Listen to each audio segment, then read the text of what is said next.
Hello बच्चों। जैसे question में दिया है two particles of equal masses starts moving in opposite direction from point A in horizontal circular orbit. Clear है।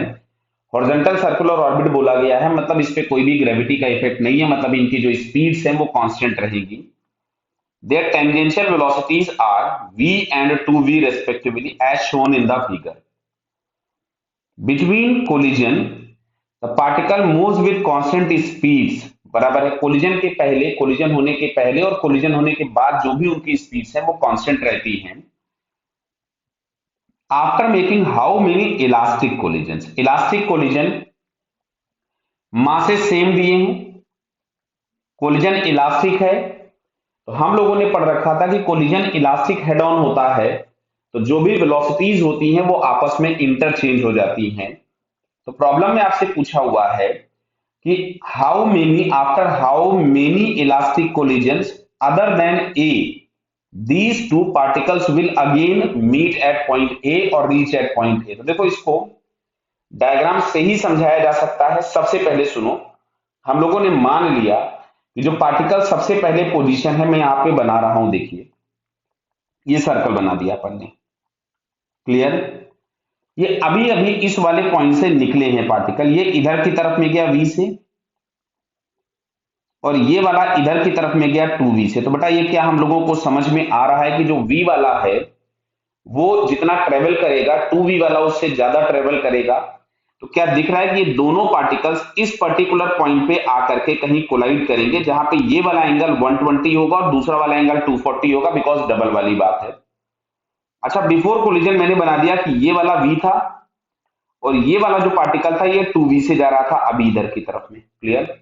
अच्छा, जस्ट आफ्टर कोलिजन की अगर हम लोग बात करें तो देखो जस्ट आफ्टर कोलिजन, ये हम लोगों ने जस्ट बिफोर कोलिजन बनाया। जस्ट आफ्टर कोलिजन की अगर हम लोग बात करेंगे तो ये यहां कहीं पे थे, वेलोसिटीज आपस में इंटरचेंज हो जाएंगी, मतलब इधर वाला पार्टिकल अब ये v से निकल पड़ेगा और ये वाला जो पार्टिकल है वो 2v से चला जाएगा। क्या बात समझ में आ रही है? अब अच्छा देखो दोबारा कहां कोलाइड करेंगे तो फिर से समझ में आ रहा है कि v वाला आपके पास 1/3 ट्रेवल करके आएगा। अब बिफोर कोलिजन इसकी स्पीड v होगी और ये वाला जो पार्टिकल यहां से घूम करके आया है वापस, इसकी स्पीड होगी 2v। फिर से कोलिजन हो जाएगा। क्या दिख रहा है? कोलिजन के बाद फिर से स्पीड्स इंटरचेंज हो जाएंगी।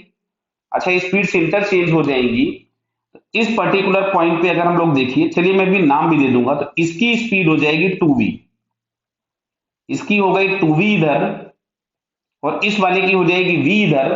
तो क्या दिख रहा है? घूम करके ये वापस पॉइंट ए पे पहुंच जाएंगे। क्लियर। चलिए मैं एक काम करता हूं, इनका नेमिंग कर देता हूं। ये 1 है, अलग कलर से नेमिंग कर देते हैं, ये 1 और ये 2। तो ये वाला जो पार्टिकल था, ये वाला पार्टिकल हम लोगों के पास था 1 वाला और ये 2 वाला था। कोलिजन के बाद अगर हम लोग देखेंगे तो ये 2 हो गया और ये 1 हो गया क्योंकि वेलोसिटीज इंटरचेंज हो गई। बराबर है। अब ये घूम करके यहां पहुंचे हैं।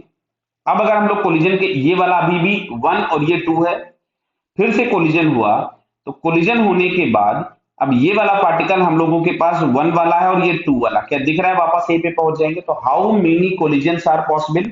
बराबर है, आपसे बोला गया था कि अदर देन ए, मतलब हम ए वाले कोलिजन को काउंट नहीं करेंगे। तो हम लोगों को दिख रहा है यहां से कि जो आंसर हम लोगों के पास आएगा वो 2 कोलिजन आएंगे। क्यों? एक यहां हुआ, ये पहला वाला, बराबर, ये दूसरा वाला यहां पे हुआ और ये दूसरे के बाद डायग्राम दिखा हुआ है। तो दूसरे कोलिजन के बाद मतलब यहां पहुंचेगा तो ये थर्ड कोलिजन हो जाएगा इस पॉइंट पे, और उसने बोला हुआ था कि एक्सक्लूडिंग एट ए। तो फिलहाल यहां से करेक्ट आंसर हम लोगों को दिख रहा है सी। ओके बेटा, ऑल द बेस्ट।